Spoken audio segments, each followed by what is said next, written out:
Hi, this is Robert Allen with SacredSupplements.com, and this is going to be an Ormus Frequently Asked Questions video. Now, this is about consuming Ormus. I also get a lot of questions about the production of Ormus, which I will address in another video.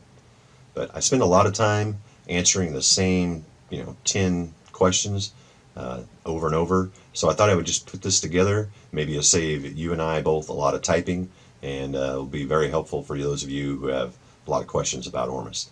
All right. Well, I make 3 brands, and the first one is Logos, and this is for beginners. And what I mean by beginners is people who have never taken Ormus, or it's been a very long time since they've taken Ormus, and perhaps they're not real familiar with like meditation and energy work and that sort of thing. So if you're starting at ground zero, Logos, perfect place to begin. And an intermediate elixir is Messiah. And this is for people who have taken Ormus for a while and are familiar with like meditation and altered states and subtle energy and that sort of thing. This is perfect for you.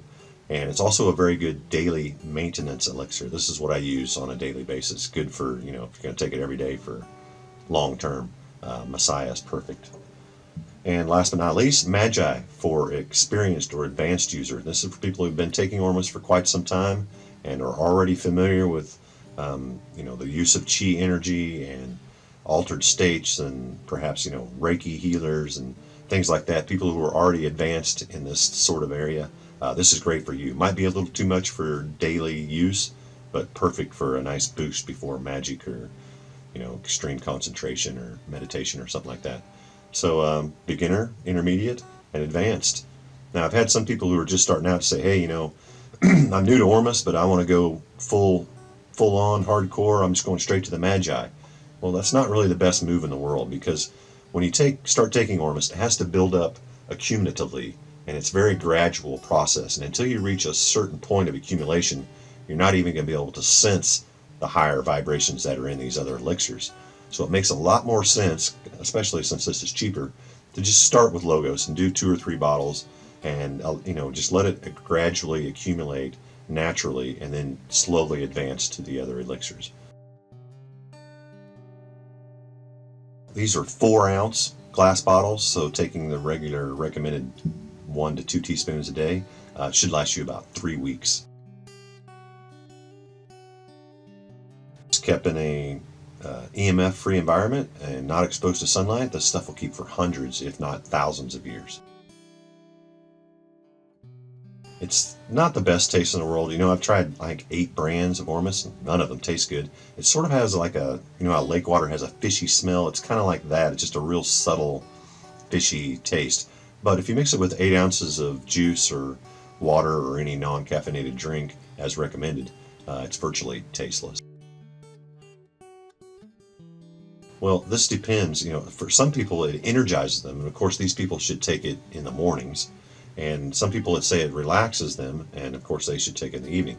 So it's just something you're going to have to experiment and see what kind of timing works best for you. And the reason it does one thing for one people and something else for other people has to do with their physical and mental and emotional state. Yeah, there's a brand called Divinicus Alchemus Magicus. That's a mouthful. And he sells on Amazon. It's a real thick paste, and it's high potent. It's really good stuff. Now, a lot of times it's sold out, but if you just keep an eye out for it when it comes in, order you a bottle, that's good stuff. And then another brand I like is Humana Gold. And this is made by Dave Kane. That's Kane from Canada. And he makes some really good elixirs. It's kind of pricey having it shipped to the United States, but it is good quality stuff. No, now using trituration, which is an alchemical term that basically means evaporating all the water out of something using heat. You could use slow and low heat and get all the liquid out of this, and the precipitate will turn to a dry powder. But that's not true dry powder Ormus Gold. True dry powder Ormus Gold is made through contrition, which is exposure to fire.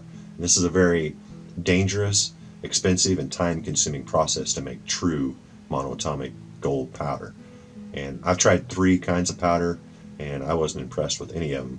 But if you're dead set on making dry powder gold, there's a pay-per-view video on the internet entitled All the Gold You Can Eat. and it explains it in great detail.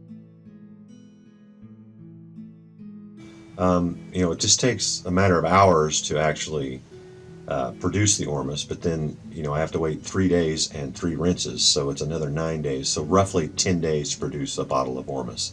However, the Messiah, I wait an additional however many days until the moon is full again, usually 28 days or whatever, and then I bless it again. So technically this takes 38 days to make Messiah.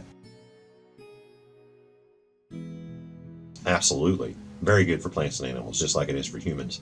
And the ratio that I recommend and use is 1 teaspoon per gallon of water, and then you just water your plants and animals as usual.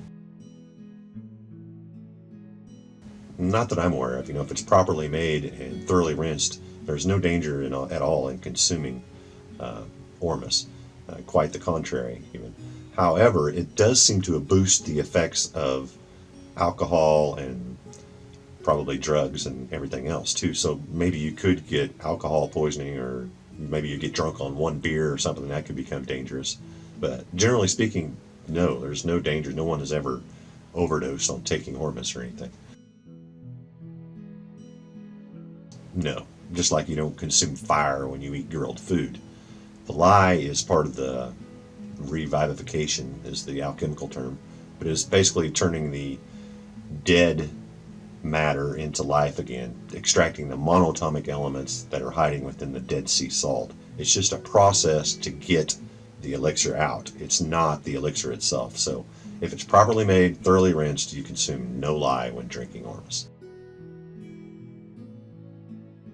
EMF, nicotine, and alcohol are the 3 main enemies of monoatomic elements. So exposure to any of these things will decrease the monoatomic elements, aka the effects of the Ormus. So you want to avoid taking alcohol and nicotine and caffeine as much as possible when you're taking Ormus to increase the effects. And to avoid EMF, you need to use a conductive container, which is any metal container that's conductive, that is fully enclosed to, I sell these on my website, or you can buy them anywhere, but if you keep it inside this, it'll protect it 100% from EMF, so you don't have to worry about that. And if you're wondering if your if your Ormus has been exposed to EMF, you can remove the foil, which tin foil will protect it from low-level, short-term EMF exposure. But if you take the foil off and look, and if there's any black residue on the outside of your bottle, these are monoatomic elements that have been forced out of your Ormus. So if you see black residue, that Ormus has been degraded by EMF. Not saying it's worthless, but it's not nearly as good as it was. It's done a lot of wonderful things for me. Probably the 2 biggest things, after 6 months, it corrected my dyslexia, which I really suffered from dyslexia really bad. I mean, even as a kid, I would write my name entirely backwards. Trebor, Robert was Trebor. That's where my nickname came from. And like I said, after about 6 months, I'd say I'm about 95% dyslexia free. And after about a year, it corrected my chronic back pain. I suffered from daily back pain for I don't know how many years. I worked in a warehouse and injured my back a few times. And it's just something I had learned to live with. But now I'm pain free, and what a wonderful feeling that is. And overall, I mean, the main thing for me is the psychic abilities. It boosts psychic abilities, and I'm really into that type of stuff. So that's the big key point for me. But also, it improves longevity and a youthful appearance. I was losing all of my hair, and it was turning gray, and now I've got new hair growing in my bald spots, and the gray is going away. So, it kind of helps you feel and look younger, I think, because it kind of does, rejuvenate you and restores you. So I could go on and on about all the good reasons to take Ormus, but those are the main things for me. The number one being the boosting in psychic abilities. But if you're highly toxic, sick or suffering from something bad, if you just stick with the Ormus, it'll take time, but it will correct it. It just takes everything back to its original form, is what it tries to do. Corrects the DNA or the cellular structure or whatever's off in your body. It tries to correct it and put it back to normal. And like I said, sometimes this takes months, even years. But if you just stick with it, it'll do wonderful things for you. All right, I hope this was helpful. This was installment 1. As the questions accumulate, I'll make up another frequently asked questions video that will hopefully address even more inquiries. And if I didn't, touch on the topic that you're interested in, send me an email, robert@sacredsupplements.com, or if you're on my website, just click on the contact page and zap me an email. All right, hope this was helpful, and I wish you all the best. This is Robert Allen. Good day, God bless, and namaste.